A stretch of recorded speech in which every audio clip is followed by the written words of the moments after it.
Okay, welcome to the fourth Artisans and Scholars of Darton discussion. I started these as the ANS officer for our Shire. I wanted to make sure that members of the Shire know the depth and range of expertise in our Shire in case they want inspiration or advice in learning a new skill. Our fourth artisan scholar is Marienna Jensdatter, Order of the Laurel, Order of the Pelican, currently of the Hamlet of Sherwater. A former Baroness of Ildhafn, Pelican since 2003 and Laurel since 2005. She is a member of the Order of the Rowan and a recipient of multiple awards for service and ANS from the Kingdom of Caid. Originally from Sweden, Marienna has written multiple articles on clothing on the topic of Scandinavia stuff and textiles. She does all sorts of embroidery and knitting, including an amazing intarsia bed covering and Eleonora stockings. She is more recently interested in the Roman Iron Age in Denmark and the Vendel Age, is that right, Vendel? Mm-hmm. Vendel Age in Sweden, and the bits in between, including the spiritual beliefs of these people. She is now embarking on a folk costume from Sweden. I must note that a lesson she gave on embroidery at a Darton collegium several years ago was a major factor in my decision to join the SCA, and several pieces of garb I have made come from either a website I later discovered was written by her, or from a passion which references her as part of the research. So I'm very happy to welcome her to the discussion. Welcome, Marienna. Thank you. Gosh, that was an introduction. I want you to, because you know, this is for people who know stuff and can do stuff, and therefore we want to know what you can do, and that we do that by knowing what you've done. Right. Yeah. Fair enough. Yeah. So, you know, yeah. What you've done. I've done a lot. You have done a lot. You're an OG, as it were. Oh God. Yeah. I still feel like I'm a newbie, but that's all right. More and more to learn, isn't there? Yeah. So much more to learn. That's the fun bit. Yeah, exactly. Great nerdery. Now, when I was talking to you earlier, you said that you had a story about the moy gown pattern. Yes. So the moy gown pattern was a big deal when it came out because it was Cass McGann who put that together. She went and actually fondled the gown and did a pattern. And she's a very cool lady, and she's done some great stuff, and I followed her on the internet and back when we followed people's blogs and things like that. Yes. And this one year I went to festival in Australia, and she was there, and she was doing this talk about, you know, how to do authenticity. And she was talking during the thing that she started out, and she got really interested in it because she read this little article in Tournaments Illuminated, Upteak Tunics the Period Way, and it was really cool, and it got her thinking. And I was sitting at the back of the class, and I couldn't help doing a little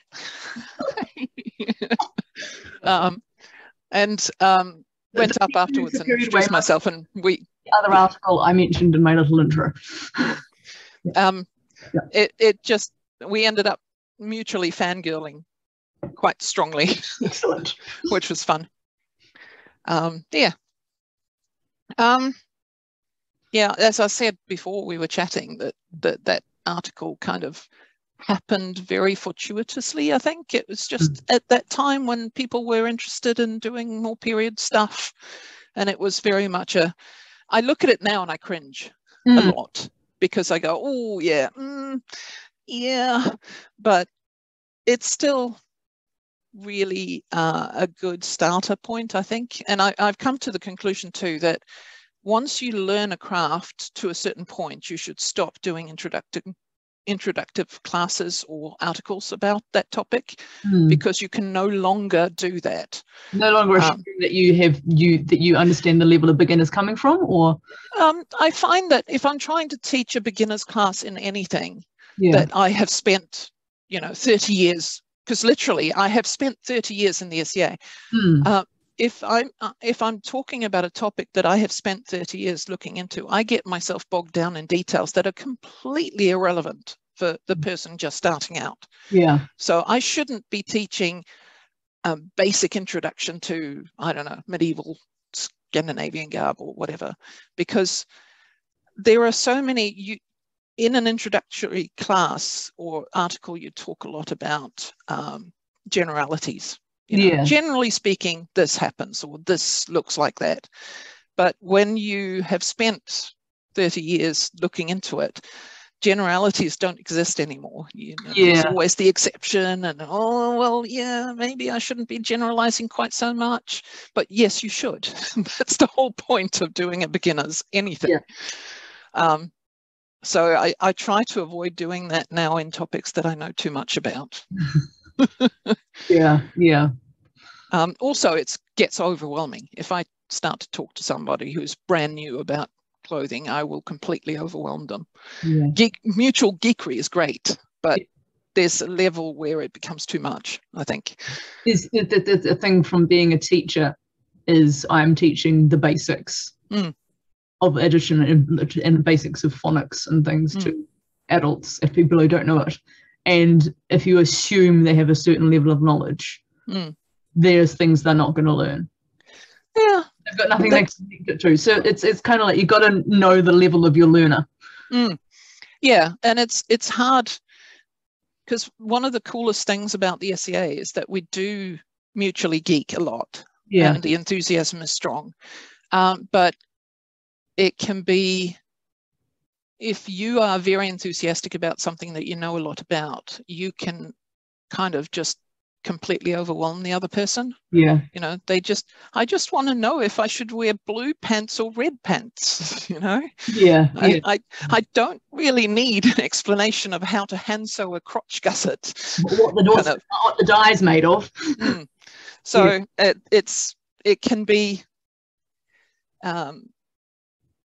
difficult to rein yourself in. That's diplomatic. Oh, you really like it. Absolutely. No, get me talking about flax. All right, shall we start with our first questions then? Sure. So what drew you to your particular art? And my art being because I was Laurel a long time ago, and as far as I can tell, I got my Laurel for Scandinavian stuff and textiles. Which are really, really broad topics. They are big topics. And so I do all kinds of stuff within that. I do spinning and dyeing and weaving and sewing and clothing and embroidery and and it's something that I've always done, really. I blame my grandmother. It's her fault. She was really into textile arts. And she was a devoted dabbler. She would get into something, and it would be it could be macrame or hardanger or weaving or something. She'd get into a new thing. And we were very close. And so inevitably I'd get drawn into it as well. And we would both start doing this thing. And then we would mutually geek about that and be delighted about learning this new thing. And that's kind of something that I really found and recognized in the SEA as well, that kind of shared learning. You know, hey, I've learned this really cool new thing. Oh, gee. And I've always been interested in history, so it was pretty natural to kind of combine the two. And being interested in history is kind of automatic. You've got a picture of where I come from. I do. Should I find the pictures and show them? Find that picture and put it up there, because growing up where I grew up. Sharing screens. Yeah. Right. So that's the town I'm born in and come from. That was chartered in 1240. And when I was a kid, I remember riding my bike out to an archaeological dig in one of the corners of town, and it was a Paleolithic fishing camp. So people have lived there for as long as there's been people around. And you grow up somewhere like that, you kind of either you completely don't care about history at all, or you just can't help absorb it and take an interest in it. And I chose to take an interest in it. So I remember I was an exchange student in Hungary back in the day, and we were visiting Budapest with my host family, and there was, down the middle of the highway, there was an aqueduct. Plastered myself against the window of the car, like, what? Whoa! And all my host parents were just like, we prefer the new buildings. And I'm like, what? We don't have this in New Zealand. I think that is a big difference. The being surrounded by history that I don't, that I think is, it's old world. It's an old world attitude. When, on your way to school every day, you walk past a 15th century apartment building. You can't kind of help but wonder who were the people who lived in it. Exactly. And but alas, in my hometown, nothing older than 200 years or 150 at that stage. But that would definitely be formative of a viewpoint. Cool. All right, so this question I think is possibly answers itself. Was it something you expected to like, considering how you grew up with your grandmother? I don't really think that it was conscious at all like that. It was just what I was doing. It's something I've always done since I was a child. Now you're doing it with a historical focus. But I've done history since I was a kid too. I was very, very lucky in that my primary school teacher, we were supposed to learn some level of history, local history, as part of the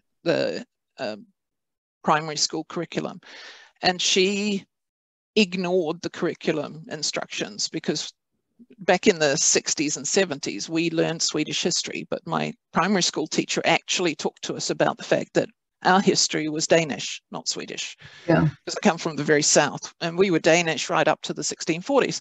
So and that kind of intrigued me and got me interested, and I tour guided as a kid and that sort of thing. So always done it from a history point of view. Do it because you like it, and you always liked it. So what keeps you interested? I dabble.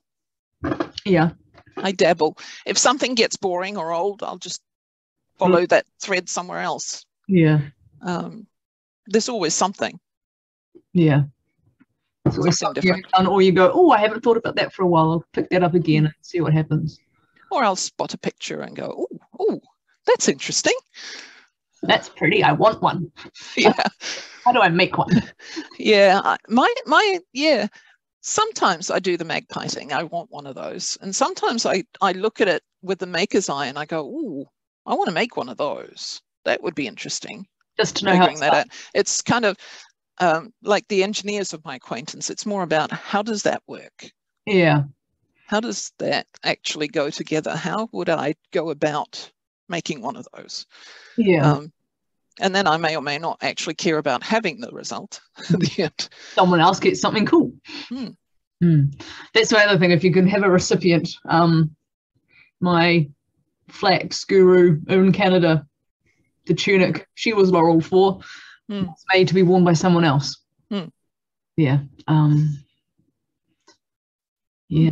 Because if you're an incessant maker of things, you get a pretty full house pretty quick, don't you?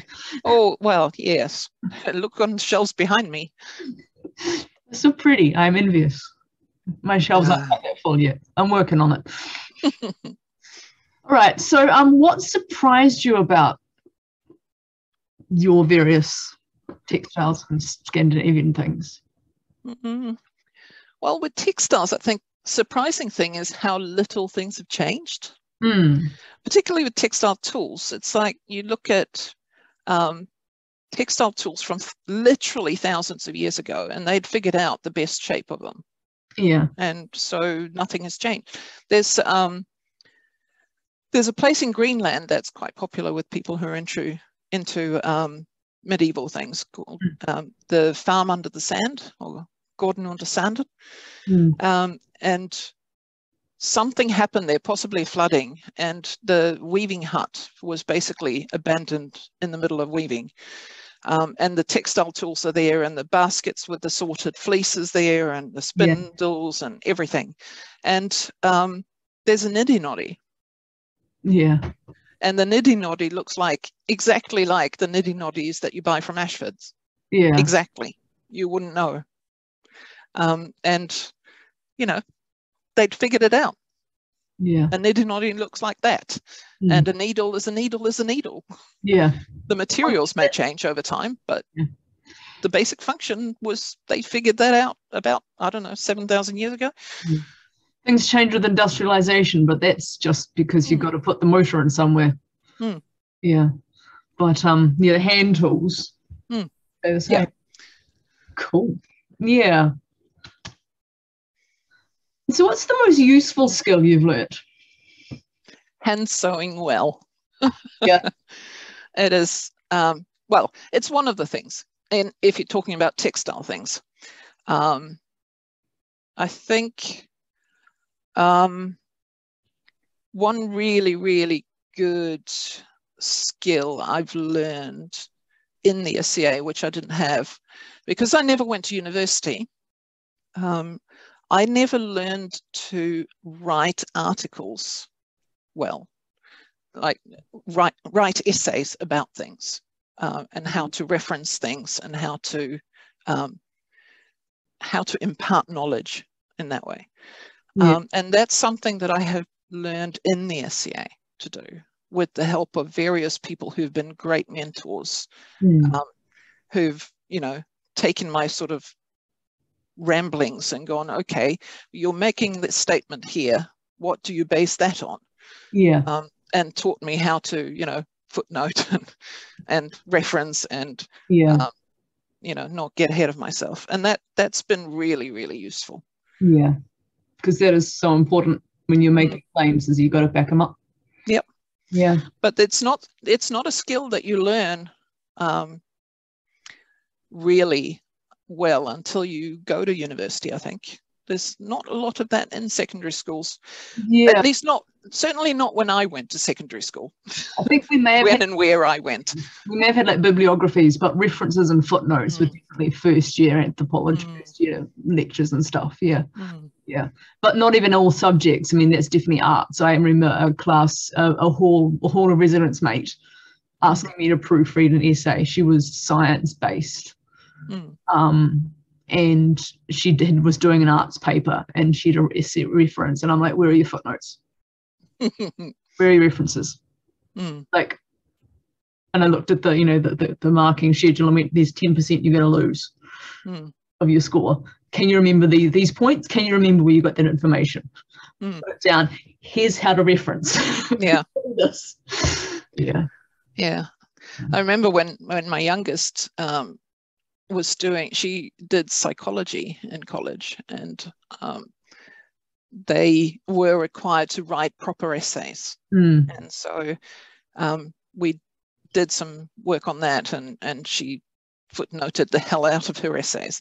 And her lecturer came back, and basically her teacher came back and said he was really impressed with her writing. She was writing at a university level in year 11 or year 10. And that was kind of cool. Yeah. So, yay, the SCA has brought on knowledge in 2 generations. Hey. Yay. Very cool, yes. So hand sewing well has stood you well. I mean, as a person who likes to sew, it's definitely been a thing I've learned in the SCA, because I was always I could hem. I could sew on buttons, but I've learnt buttonholes and felling and things like that I didn't used to know.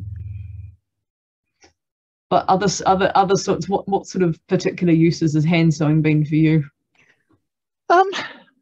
Well, I do a lot of hand sewing, obviously because I hand sew all my garb, Mm. but I do sew other things as well, and it's just small things. I can't be bothered getting the machine out and futzing around and trying to fold everything in to be able to sew it the right. And it's just, give me a needle.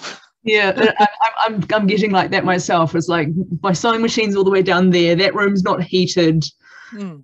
I have to fill a bobbin, and then you get the fiddly bits. And I'm like, can I just bring the needle and sit on the sofa in front of the TV? Yeah. Yeah. Yep. I feel you. Yeah.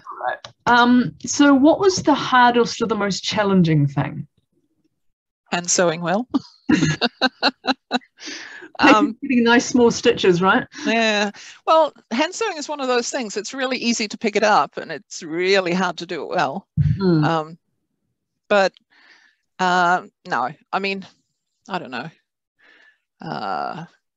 Finger loop braiding is still something that eludes me. There's something about finger loop braiding that does not work with my brain at all. I cannot do it.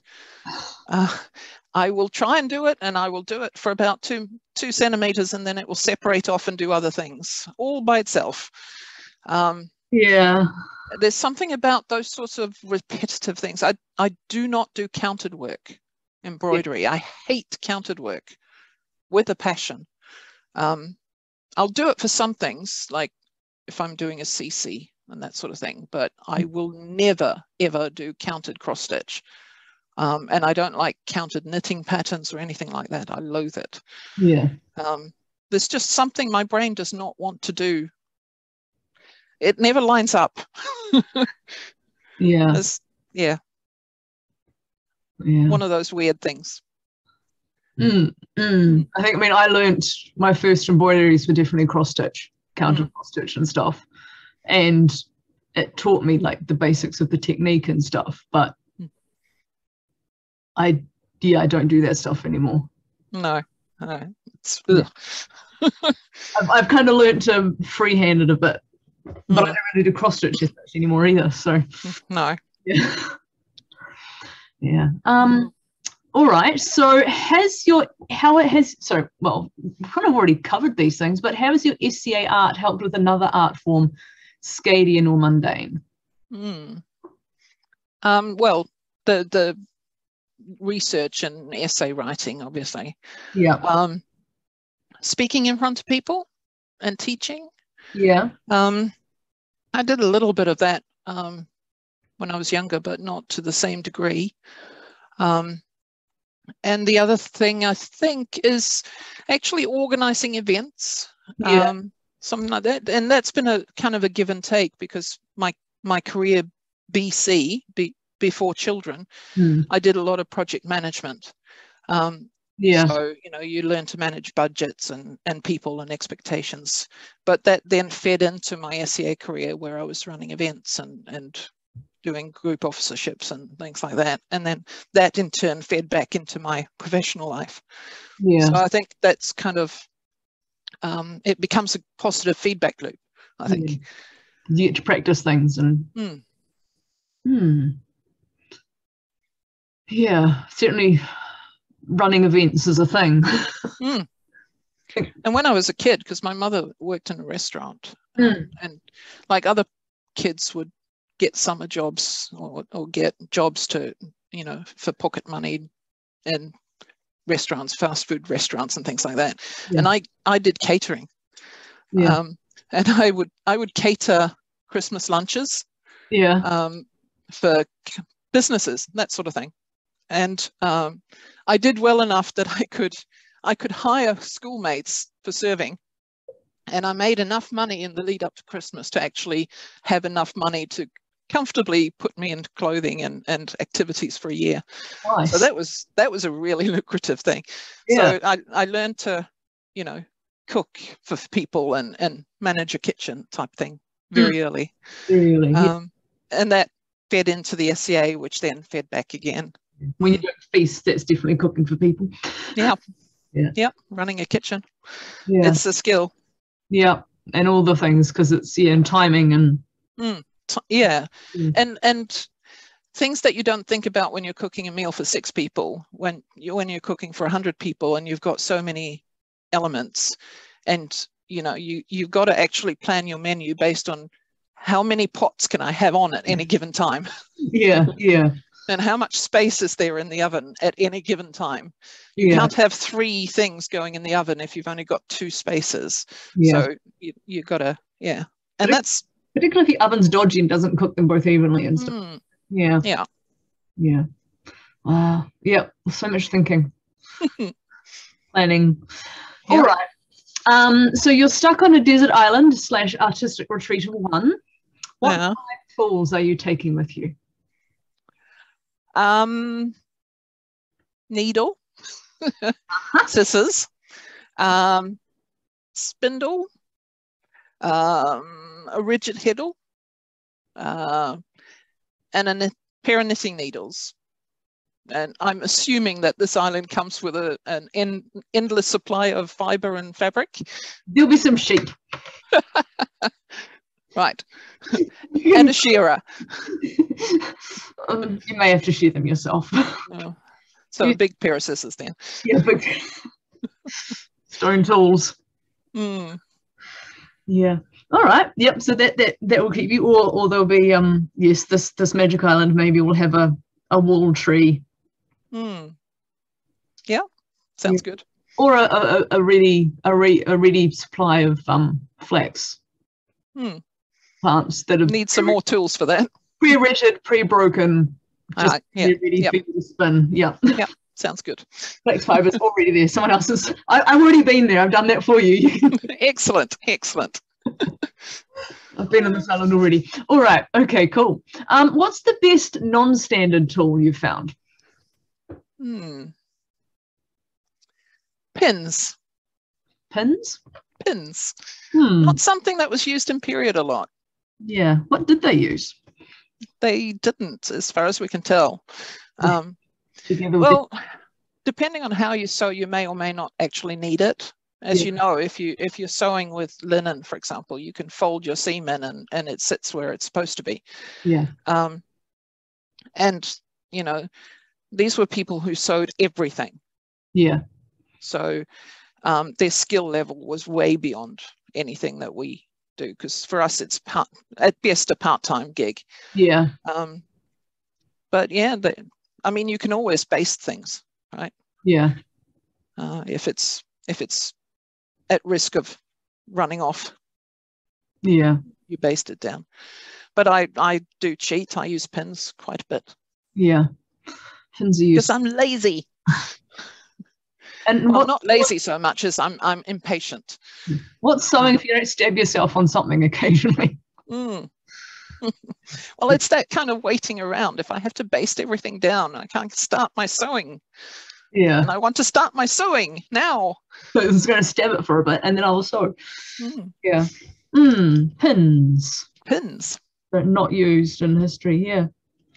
Because also I think, because a lot of the garb and medieval clothes were very much straight lines. There's less of the curves and the easing to fit and stuff that you do. Yeah, although there is a lot of bias cuts and putting bias against straights, and that's a whole thing.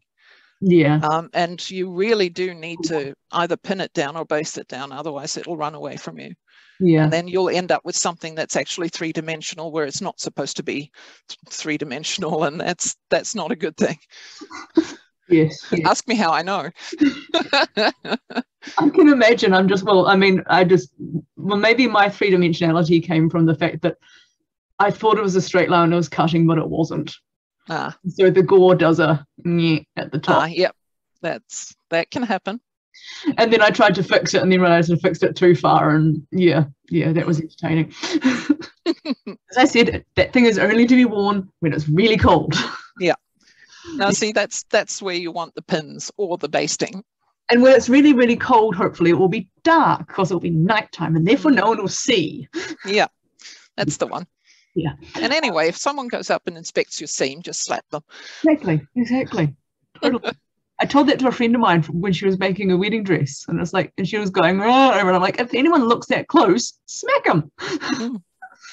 You tell them you made it yourself, and they'll be like, wow. Yeah, no, that's definitely a thing. No, you're particularly because the gore is somewhere like around the mid-chest sort of belly area. Like if they're looking that close, yeah, and they're not my husband, you know. Yeah. All right. Do you have any guilty pleasures or dirty hacks that aren't pins? Guilty pleasures in terms of textile arts. I knit socks a lot. Yeah. It's yeah. It's an easy thing, and brainless and quick and very different. Yeah. I mean, socks are things that wear out all the time as well. But also this time of year, woolly socks are great. Yeah. All over the place. They're fantastic things to have. And they wear out, and or they smell, or they do weird things. And yeah, I tend to buy sock wool when I go away.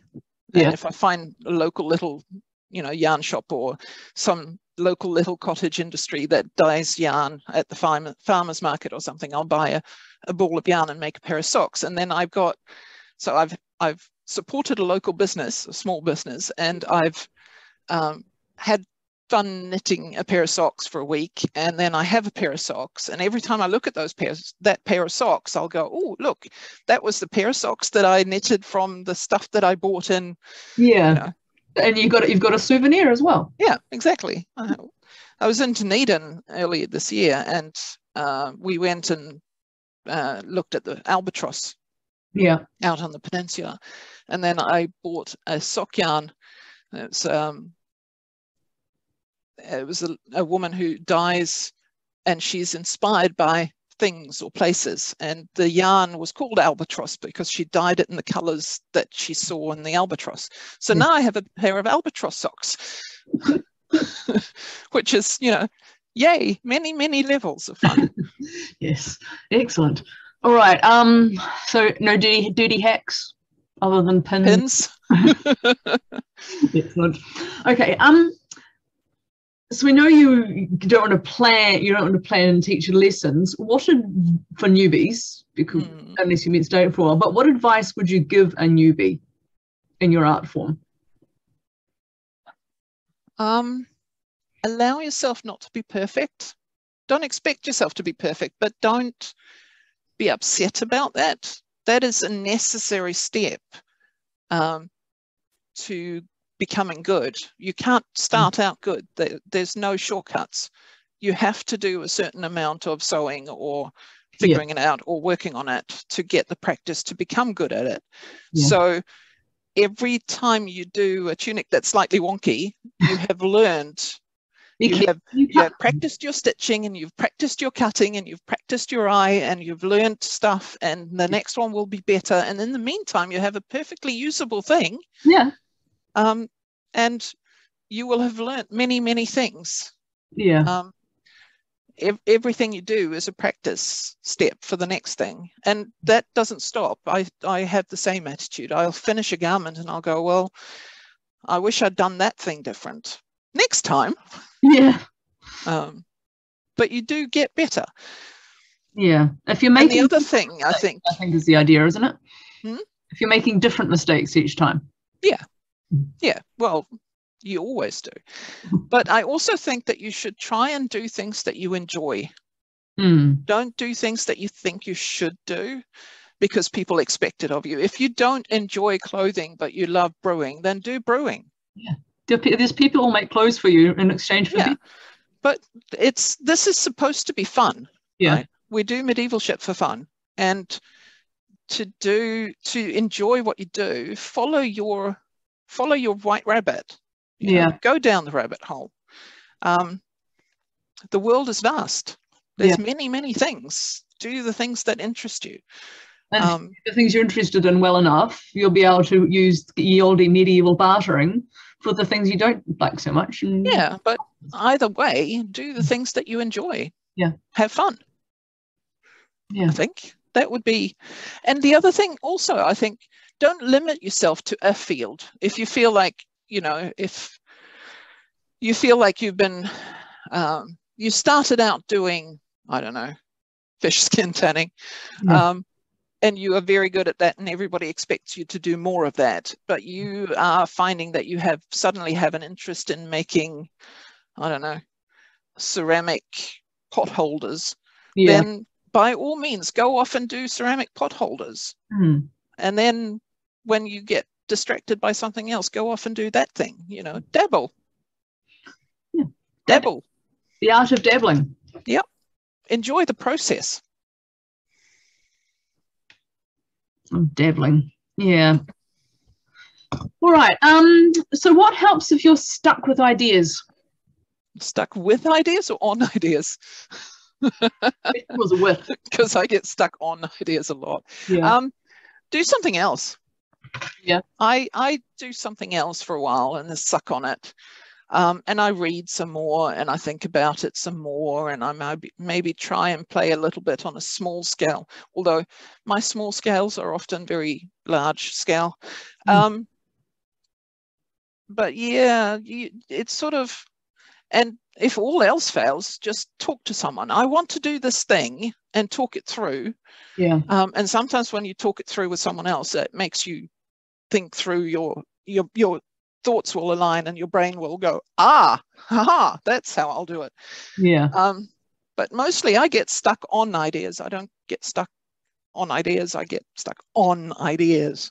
And then I can't get them to leave me alone. And then I have to go off and do something stupidly ridiculous, like, you know, the Intarsia bed cover. Yeah. That, you know, I looked at pictures of. And started as an idea, did it? It started as an idea. Well, I bought this little introduction to embroidery book. Let's show this, shall we? First of all, so people can see it. The Intarsia bed cover in its glory. Now the dimension. Well, that's the one I made. If you hop to the other one. Hop to the other one. Okay, let's just, now this is unfortunately was not in so that's one that you made. What the dimensions of it was, basically it's a queen size-ish. Yeah, it's queen size. Well, each square is 50 centimeters. Right, here's this one. Now I need to share this screen. One moment, caller. Yep, there we go. So that there was a close-up of that smiling lion on the bottom left there. Yeah. Second from left. Yeah, that little guy. And I looked at that and went, oh my gosh, that is delightful. I wonder how I'd go about making one of them. Yeah. And then that idea just wouldn't let me alone. And I ended up spending 2 years looking for books and finding and buying the most expensive book I've ever bought. Oh, yeah. And buying different kinds of vadmal from overseas to get just the right one, and figuring out in which order were things put together, and talking to the museums and getting photos of the back so I could see which order the stitches went in. Yeah. And fiddling around and figuring out how many thousands of dollars it would cost me to buy the gilt leather for the couching, and what I could use instead. And then I eventually ended up making the other thing, that the actual thing. And from go to woe, that took me 7 years, because that idea just would not leave me alone. Yeah. I got stuck in a major way. So and that's that one back up again. If I zoom in on this, I mean, it's not high definition, but no, sadly. For people who don't know what Intarsia is, explain a little, basically. Right, so I get two things that look similar. Well, yeah, everything comes in twos. Yeah. In the center there. So you've got there's two lions. There's two mere lions. And lion there. Yeah. Yeah. And there's two mere lions. There's two reindeer. There's two pelicans. There's two helmets. Yeah. And it's made by cutting the exact same thing out of two different colors. and then swapping the bits. So if you look at the two lions, you can see there's a red lion in black circle inside a red border inside a black thing. So the two red things have been swapped out for the two black things. And then they're stitched together. And then you use thin strips of gilt leather that you couch down over all the seams to make all the details. Yeah. And then the white bits there in the circle, they're applique linen, which also has gilt leather on the edges. Yeah. And it's all hand stitched with wax linen thread and a bronze needle that I made myself, because if we're going to go all out with a ridiculous project, let's go all out with a ridiculous project. Absolutely. Because when I went, how would I go about making one of those? I also went, well, how did they go about making one of those? Yes. So they would have had a bronze needle, probably. So I made a bronze needle because, let's not stop at the level of ridiculousness. No, I mean, that's how my linen project began, right? It was like, I've sewn garb by machine. That's fine. I can sew by machine. My hand sewing is getting better. What's the next step? Spinning. Yeah. Something. The next step. And oh wait, linen comes from a plant. I've got a garden. and then I saw that video of the Irish guy from, was it Derry? Showing how it was done. And I'm like, I could actually do this. Yes. How would I go about doing this thing? Yeah. And then, and it's just because I think if you've got a certain mind frame, then why go, if you can't go the whole hog, why go at all? Do it. Yeah. Bad project for life, yo. Yeah. Life. And I did the same with the Eleonora stockings. I'd seen pictures of those damn things floating around. Right, should I show them too? I saw them in Patterns of Fashion and kind of went, And I specifically actually learned to knit socks so that I would be able to take on the project of knitting Eleonora stockings. Because and now it's your thing. And now it's the thing I do. Modern socks are really easy. Yeah. Eleonora stockings are not. But it's the same basic understanding of how to put a heel in and how to shape things and that sort of stuff. Yeah. Although modern socks do that differently than her socks, which I didn't realize at the time. But hey. Yeah. Tell me about these stockings then. So they're they're very, very early knitted stockings. Yeah. Some people talk about the Coptic ones, but they're not actually knitted. There are other stockings as well from that period, but these are particularly elaborate. They are very, very fine silk. And as you can see, they're very beautifully knitted in patterns. Yeah. And they're patterns using purl stitch, which is exciting. And they're knitted in the round. They're not sewn up. Yeah. They're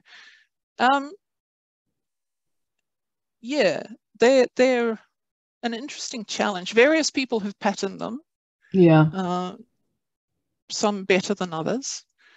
The tricky thing was to get the clocking, the heel shaping done, because they're not done with a heel flap and gusset like we do. Modernly. They're clocked, and trying to do that and preserving the pattern was exciting. Yeah. But I have figured it out. I think I have a picture of a finished. Very red. They are actually almost magenta. Yeah, I think I've seen it in person. They're done in single ply, so they're very fine wool. Yeah. Was it Newbie Fair a couple of years ago you were working on them? I've been fiddling with the project on and off. These are these are Mark II. Yeah. I did one pair with a modern heel just to test out the pattern. Yeah. And that was a 2-ply. And then this is a single ply. When you say clocking, is that what this? That's yeah. So instead of knitting a heel flap separate, so when you knit modern socks, you knit like a little rectangle, and then add on pickup stitches along the side of it and go sideways. This one actually increases as you go down over the ankle. And then you join under the heel. And trying to figure out, looking at the sort of vaguely bad picture of the originals to see what happens with the pattern. You can see on the right hand one how the pattern sort of separates out in a triangle there, and trying to recreate that. Further up sort of towards the foot, you can see that it splits there. You can see how it splits there in the pattern. So that was amusing trying to figure that out. I have only ever knitted a scarf, so I will take your word for it. Well, knitting other things, but but it's that sort of, how would I go about doing that, which is what fascinates me, generally speaking. I'm still building up enough flax to begin doing other things, so well, that's also part of the project, right? Learning how to grow and ret and those other things. Exactly, it's all part of it. All right, next question. What medieval item that gives you joy and delight and you wish people would pay more attention to? The everyday things. One of the things about the SCA, which is a delightful thing in a lot of ways, is that it's a giant costume party. And it's special occasion. Everything is a special occasion. But what I really find fascinating is the everyday ordinary things, the getting through your life stuff. So to some degree, your underwear, your mended shirt or your patched pots, but the economics of existing fascinates me. That whole thing, and you just talked about it with, how do I grow enough flax, right? How do you supply a household with food for a year in medieval times? How would you go about, how much land would you need in order to sustain your family? And how many people would you need in your family to sustain your family? Because you need work to work the land. How much fodder do you need to put in to have enough cows to survive the winter so that you can have, maybe some surplus next year and sell a couple of calves? And, that whole thing, how much food do you need to store for your colder months? What happens if... fails? What happens if you get rot in your apples, or that whole those sort of small details of life really fascinate me. This is also useful for modern day. I mean, in modern day, if you're wanting to live more simple and a bit less carbon, just simply what's in season, eating what's in season, which was, that was not optional in medieval times. you ate what was in season or what you could store.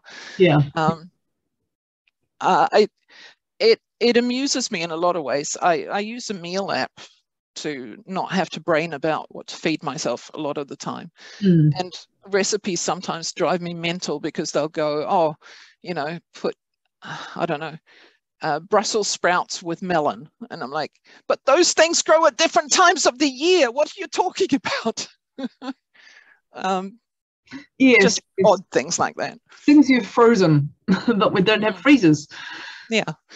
So those things I find amusing, and I like the little curly things, like I had a little play the other day because I was bored with something and I wanted to do something else, and I did a frilled veil, because these sorts of things are ridiculous and entertaining, where you get the little frills on the end of the veil, and they're perfectly formed, and just how would I go about doing one of them? But it's a small thing. It won't take me 7 years to work out. Hopefully not. All right. Are there any common misconceptions Well, leading on from that, I think that things need to be flashy to be impressive. For me anyway, and to some degree as a Laurel, you don't have to wow me with velvet and silk to impress me, or with Elizabethan things. Yeah. You know, I am more impressed in a lot of ways. My particular interest, and this is very specifically mine, there's nothing wrong with wearing costumes in the SCA. If that's your jam, go for it. Yeah. That's, after all, what the SCA is. It's a big costume party. But I personally find delight in the well-executed common thing, like a nicely nicely put together linen sewing with the appropriate seam choices or stitch choices and things like that. That really gets my inner geek very happy. It doesn't have to be fancy silk embroidery. It can be just a well done seam, and I get delighted by that. So you know what goes into it. The trained eye goes. But also, you know, they were very particular about things in the Middle Ages. Like I was talking about the farm under the sand, and a thing about Norse textiles, and it's something that you can actually use to identify textiles in otherwise not dated or cultured stratigraphy when you do archaeology in the British Isles, for example. Scandinavian textiles tend to be done where they sorted the wool very, very carefully, because the sheep were double coated, so they'd have a sort of slightly hairy overcoat, and then they'd have the soft, fluffy undercoat, and they would sort their wool, and they would spin for their warp. They would spin with those hairs, and they would get a nice, very, very strong thread that you could warp up a warp-weighted loom, and it would not ping the threads when you put tension on them. And then they'd clean all of those hairs off the inner softer wool, and they would use that for the weft because there's no tension on it. And the end result of that is you get a slightly two-toned fabric. And we call that fabric tweed, and it's indicative of, you know, the Scottish borderlands, which, hey, guess who lived there a lot? Where would they have gotten that from? But they were really, really careful and particular about that, and they used certain stitches for certain things. Like linen was sewn in a different way to wool, and to a different way to silk. And they chose their threads with care, and they chose their stitches with a great deal of care. And thinking about that, if you want to impress me as wearing my Laurel hat, showing me that you have made those sort of connections, that you've thought about that, and you've gone, okay, well, I'm sewing a linen garment, and these are the stitches that were used for that sort of thing, and I have done this, and you've thought about it, and you've made those same decisions. That really, really gets me impressed. It does not have to be flashy at all, but those sort of thought through decisions about practicalities, because that's what it boils down to. They had hairy warp threads because they wove on an upright warp weighted loom, so their warp threads had to be strong. And they sewed linen with certain stitches because linen acts differently than wool. And that's great. And then if that's not something that interests you, then by all means don't do it. But if you want to go to the SCA wearing a Lolita pirate outfit, have fun is what I say. That's great. This thing geeks me out. That's your nerdery. Yep. So what would you say is the best idea you're working on, and why? all my ideas are the best ideas. I wouldn't do that. I work on ideas for things that I want to do. Therefore, all my ideas are good. Yeah. Because the purpose is to have fun. Yes. And, you know, if I'm doing it, that's because I want to do it or because I want to learn how to do it. So the next question is what art excites you now, which should be the best idea. So shall we talk about what you're doing now?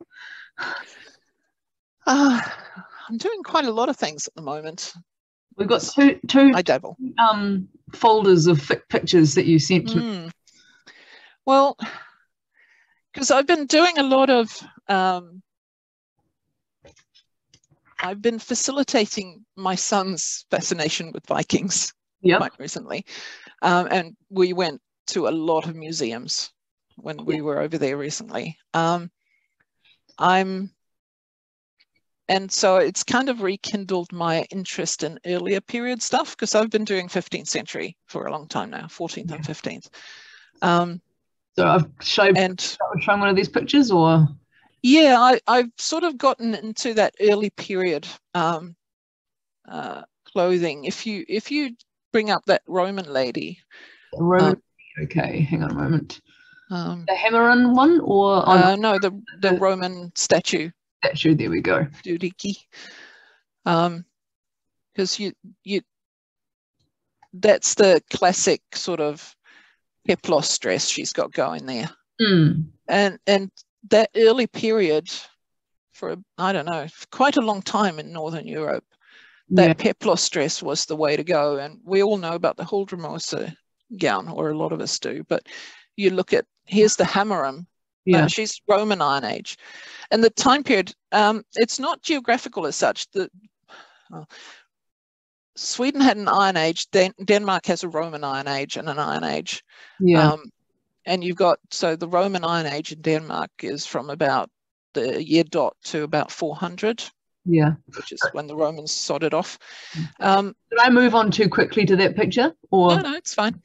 And then sort of you have the horrific things that happen in the 500s that just made everything terrible, terrible, terrible everywhere. And then you've got the Anglo-Saxon period and the Vendel period that comes after that. And then the Vendels got Volsci and turned into Vikings. But they all had the same clothing, the peplos dress. Because you got the loop there, and then and she's got bone needles, and she's got little buttons or something there. The loops there, just like on the sleeves. But it's the same garments basically. It's different, you know, to a degree. There are changes to it, but it's the same principle, and it's really just the jewelry that puts you where you are. She's not wearing any there, is she? No, she's got bone pins on her shoulders, that lady. You can't really see it. No. But it's funky. She had bone pins. And the Anglo-Saxon lady, she's got some sort of brooch thing that they've cleverly hidden under her hair. But and the Vendel period that came after the Roman Iron Age, they had the same thing. They had funky things, and then of course the Vikings ended up with the ginormous tortoise brooches, and that's you know, a whole thing. But it all has the same roots, and I find that really that's kind of really versatile clothing, because clothes take up a lot of room, but jewelry is small. So I can have the same clothes and just vary the jewelry depending on where I'm going. I mean, so technically, I mean, this sort of garb, you could presumably pin it up a few more places along and create. And call it Roman. And create that look, And put some bone pins on there and call it Danish. And the Saxons had their shawls too. Not this particular lady. The other cool thing about the Roman Iron Age is we have quite a bit of clothing from that period in Denmark, because they were very considerate and dumped people in oak coffins. And that preserves the clothing. So we have multiple outfits actually from that period, both in wool and linen, which is also very, very handy. Yes, this is the thing, is the Irish clothes is You get some wool. If you're lucky, you don't really get much in the linen. And you get pictures. You have to wait for pictures from people who didn't like them very much, and so therefore didn't draw nice pictures of them. And yeah. So that's the sort of thing you're researching at the moment. Yeah, just playing around a little bit, but with the thought, because that looks like very, very useful traveling clothing and very, very handy for very hot times. Yeah. People often say go Roman when it's hot. Yeah. Yeah. Okay, so the next question was, how do you, which we presumably probably already asked, is how do you avoid boredom or burnout with your art? Well, boredom is not really a factor. I'm not terribly successful in avoiding burnout, to be honest, although not so much with my art. I probably always will fiddle around, but I do struggle with burnout in a general sense. So at the moment, I'm kind of stepping back a lot, and as I mentioned to you, I'm working on a folk costume because it's something I've wanted for a long time, but it's also really, really fascinating to, when I'm now delving into the actual manufacture of it and the details of it and just recognizing it. Yeah. If you bring up the German peasants there. German peasants, right, let's show you them. German peasants from the 1530s. Yeah. And you can see what she's wearing there. She's got the quite short skirt, and that's something actually that people tend to miss in the SCA, is that peasants generally, their skirts were a lot shorter than, because there's mud and stuff, right? Yeah, and you're working and washing stuff as a cow shit and all that sort of stuff. You don't want long skirts. Yeah. But you can see she's got that sort of linen underdress, and she's got some sort of woolly frock with a bodice and a separate skirt, and then she's got an apron over that, and there's a band around her waist. Yep. Blue and white thing that's looping down. And yeah. You got the dress. And she's got the apron. And she's got the linen sort of hatty veily thing going on there. And you take that through, and the other thing in the 15th or 1500s, you can look at if we pop around to the fashion clothes costumes in Sweden. Fashion clothes costumes in Sweden. Okay, that one there. There's some of these different files open in different programs. So right, sorry. It's all right. That's all right. We just have to remember what does what. All right. So that's folk costume, Swedish, and that's actually, most of those are from where I'm from. The two ladies on the left certainly are. Unfortunately, you can't really see the bodices there, but you can see that they're part of the same sort of progression of things. You've got the lady on the right there who's in her underwear. Doing a lot of raking in her underwear. Yep. Yeah. Well, she's harvesting, and you did that in your smocks. But you look at that, and that's a Renaissance Tudory smock. That's no different. That's how they were made then, and that's how they were made then. And a gap there basically for like maternity type purposes, or just for ease of getting it on. Yeah, it's just they were open. Yes, you can get to your boobs quickly.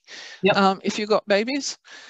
And then on top of that, you've got, if you look at the lady on the left there, she's got the skirt with the long, but not too long skirt, and the apron over the top. And there will be a bodice underneath, and then a jacket, which is very similar to the Renaissance German jackets. It's very much that same kind of look. If you pop up the thing called Skåne unit, that one, yeah. So that's, you can, I don't know if you can get those two pictures side by side. The German peasants and that one. If I open that one up and then open, not that lady, no, not that one, but open up the German peasants here, and then I share my share this. There we go. Can you see them both? Yeah. There we go. Yep. Yeah. You can see the relationship there between those two. I think anyway, there's a definite relationship between the garment on the left and what you end up with. Is somewhat dollied up because that's a holiday outfit. Yes, that's the fancy apron that's not going to get dirty. But she's got that waist, the band around her waist, right? The fancy woven red belt thingy. And the lady on the left, she's got her blue and white fancy belt thingy. She's got the bodice and the skirt sewn together, and the head covering. You know, it's gone a little bit mental on the right, but that's just my 100. Literally, that's just my 100. We went completely mental, the headdress. But the other thing, if you look at the lady on the right there, you can see it's kind of wobbly on her chest. You can see the bodice there is kind of open. She's got jewelry over the top of it, but you can see the outline of the green there. That's actually the edge of the garment. So you've got the arm side and the up over the shoulder, and then it comes up and then it opens in a sort of a round shape there. Underneath there is a breastband. And if you bring up the picture of the Cranach lady. Which was, I believe, if I go, this lady? Yeah, this lady. If you've ever sort of had a look at the Cranach gowns, you can see that fancy embroidered band at the top of her chest there. That one, the Brustfleck. It's a separate embroidered fancy piece of thing that's pinned on. And then the lacing of the overgown over her smock there. And the folk costume has that separate piece of embroidered thing that sits on your chest and is held in place by the bodice, and that bodice is laced together. Or is that? No, that's the jacket. So that is actually there is lacing holding that bodice together under that cross jewelry piece. So it's a progression of that's what happened to medieval clothing a couple of 100 years later in the everyday people, so to speak. So that's been fun playing with that. And it's kind of it's letting me indulge my interest in how things work, what happened and what happened after. You know, if you've ever read a book where you sort of left, oh, I wonder what happened to them after that. I have the same sort of way of thinking about how clothing develops and stuff. So it lets me indulge my sort of current interest in folklore and folk culture, and still ties back to what I've done for a long time, for 30 years now with the SCA. And of course, the construction of it is exactly the same. It's hand sewing, and it's funny actually, because you're following a prescribed way of doing things. You go, oh yeah, that's how you do linen seams. That's exactly how you do linen seams. I've done that before. So it's going rather quicker than maybe expected, but that's fun. Cool. Won't be 7 years before we see you in it. No, maybe not.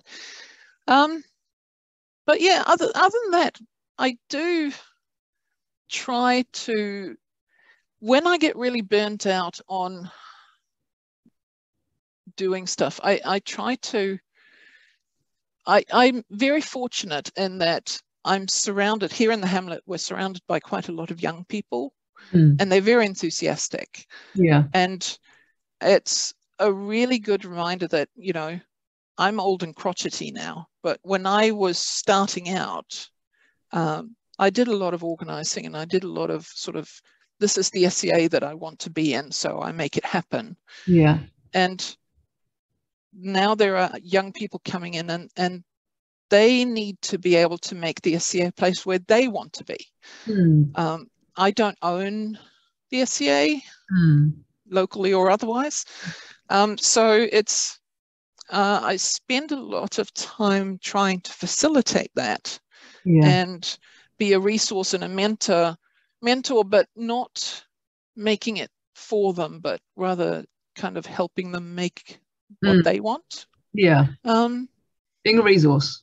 Yeah, yeah. And helping them, but letting them do their thing. Yeah. And that's actually really nourishing for the soul, I think. So, and that helps with the burnout, because, you know, it's not the same old, and it's that kind of really kind of brand new enthusiasm. Yay, this is fun. Yeah. I get that with and it makes it fun. Yeah, with my students too, when you get them getting a thing, they're learning that step, and you're like, and they're excited about it, and you're like, yes.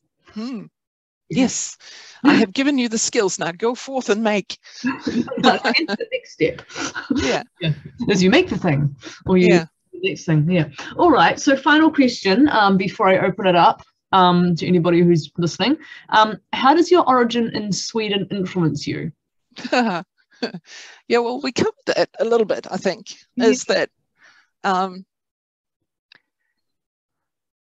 a lot of what I do in the SCA is based around connecting to people.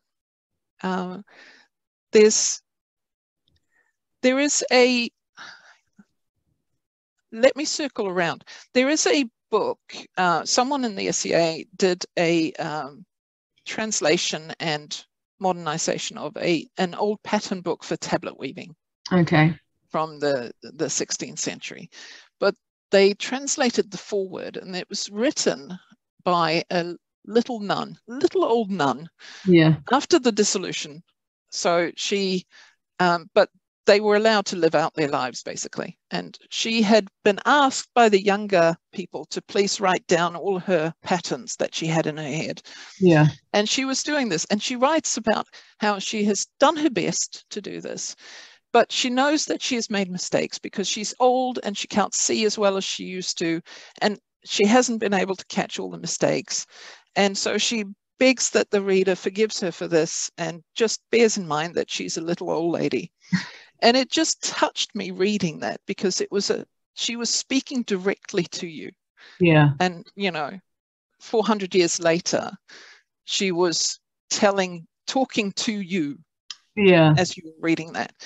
And that's the thing that I find with history. As I said earlier, you know, when you, on your way to school, when you walk past an apartment block from the 15th century, you think about how did people live in the 15th century? What were their day like? What were their concerns? What was their life like? And that's always been, that's had a real sort of formative influence on me, I think.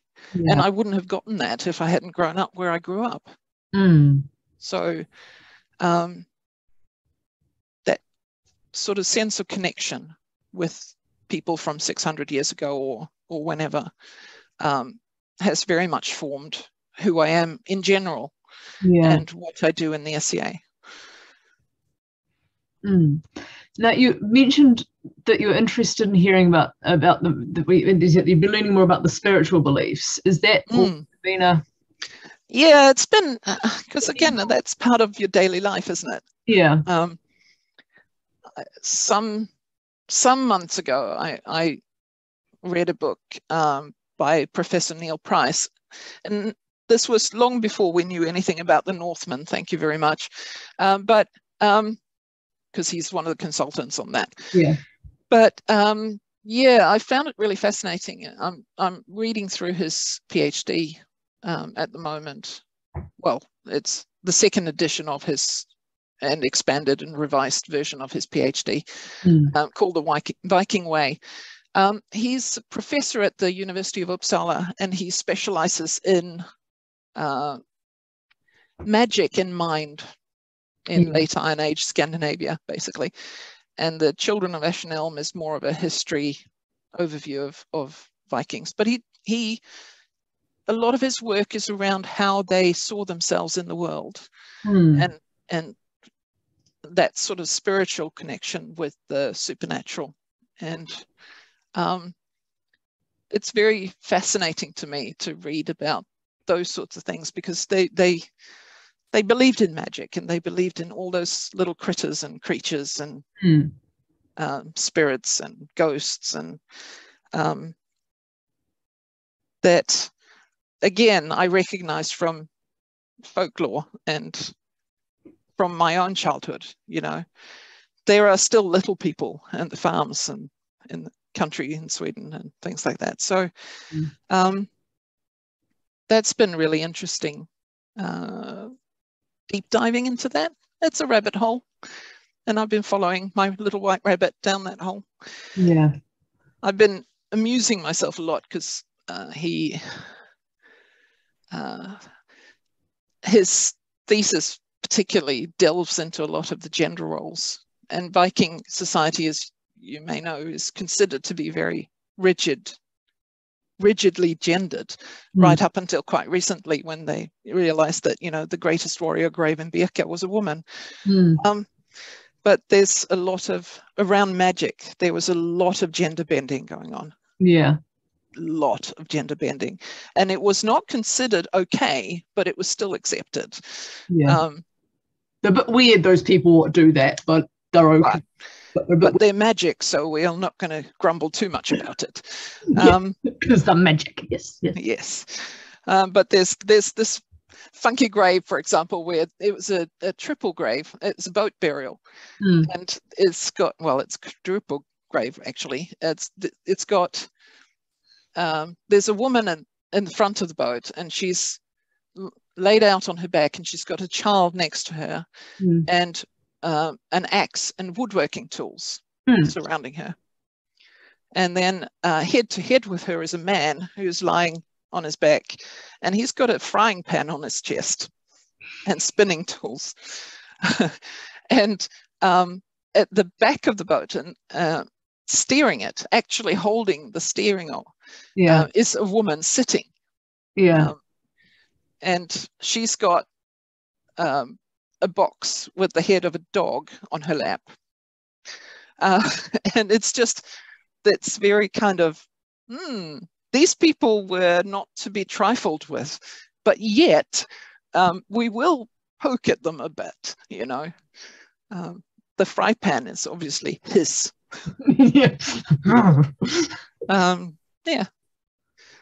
But it's you know, he takes great delight in that. Actually, you can hear the glee, because he's enjoying the odd little dig to people who have these ideas about the Vikings as the big strong men, when men were men and sheep were afraid. But you know, they're still the people who did the magic definitely bent gender norms, up to and including Odin, of course, who is the greatest manly man of them all. But didn't Thor cross-dress at one point?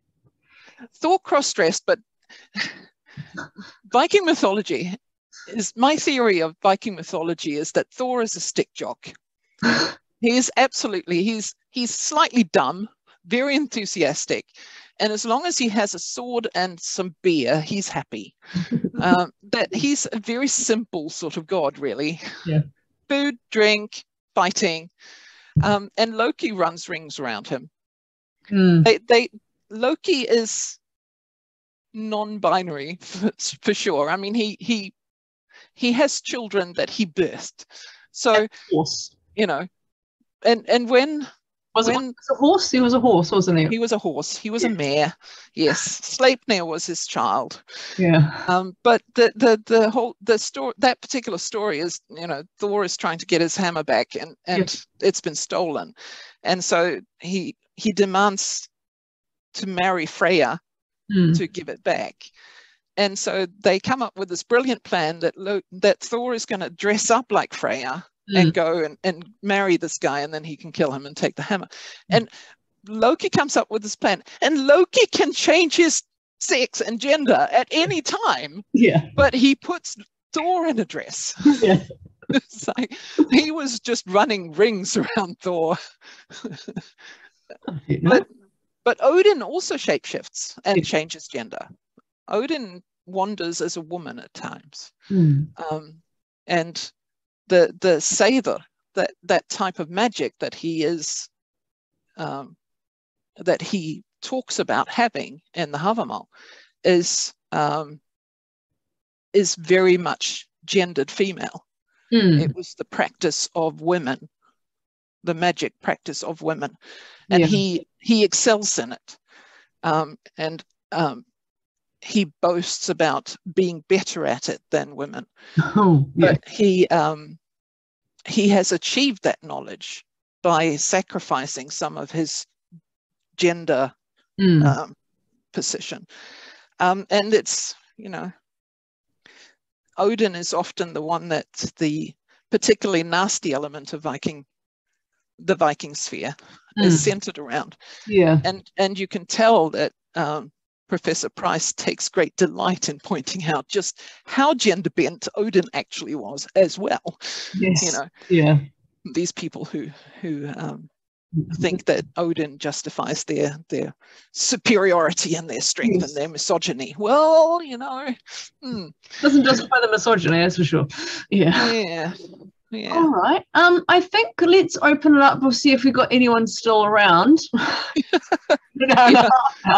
Any questions from the floor? We do still have some other participants.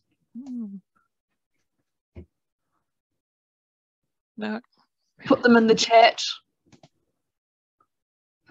All right, we've got an all good here. That's good. Thanks, Alex. Anybody else?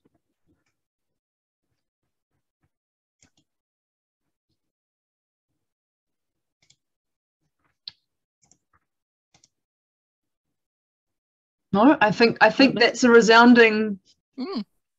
Our brains are going poof. Yep. I have successfully overgeeked you. I've quite enjoyed this. I think I feel like my own geekery is running the following sort of toddling along in your footsteps somewhere. Oh, follow that white rabbit. Yes, follow the rabbits indeed. So thank you very, very, very, very much for your welcome time and your geekery.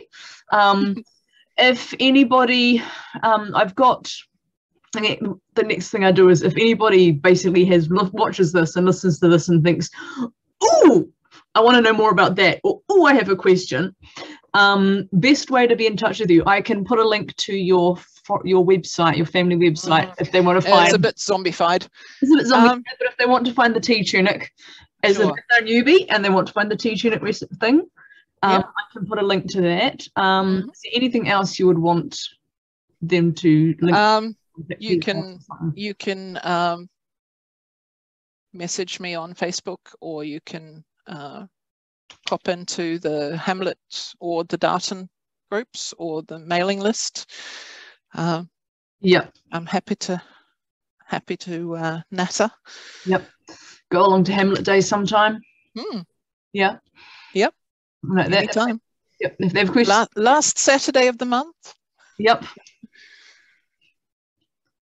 Hamlet Day, which means we're a couple of weeks away from the next one. Very good. All right. Well, so I will put those details in the YouTube description box, as it were, and include, if there's, I'll see if I can find links to those books and things like that for the YouTube as well. If you're interested in Viking beyond sort of what they wore and what they hit, I strongly recommend Dr. Price. He's awesome. He writes well too. Children of Ash and Elm. That's a great book for Viking history. Ash and Elm. How do I spell that? Children of Ash. Ash as in the tree, or ashes, and Elm. ELM. Oh, Ash and Elm. Okay. Cool. I will find a link for that somewhere. And yes, thank you very much for your knowledge and your time. Yay. And you're welcome.